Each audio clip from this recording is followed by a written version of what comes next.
Subscribe करें और दबाएं बेल आइकन ताकि कोई खबर रह न जाए।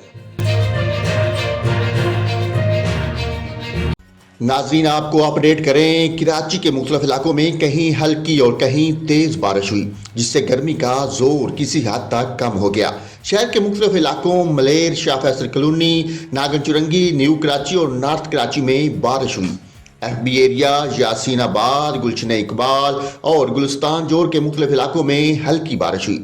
वाज़ेह है कि महकमा मौसमियात ने कराची समेत सिंध भर में आज से 9 जुलाई तक बारिश की पेशगोई की है। कराची शहर और मज़ाफ़ात में आंधी और गरज चमक के साथ बारिश का इम्कान है। इसके अलावा हैदराबाद, दादू, जामशोरो, कुंबर, थरपारकर, उमरकोट, लाड़काना, जैकबाबाद, कश्मीर, ठट्ठा, सजावल और बदीन में भी कहीं कहीं आंधी और गरज चमक के साथ बारिश हो सकती है। दूसरी जानब मेयर कराची मुर्तज़ा वहाब ने शहर में रेन एमरजेंसी नाफिज कर दी।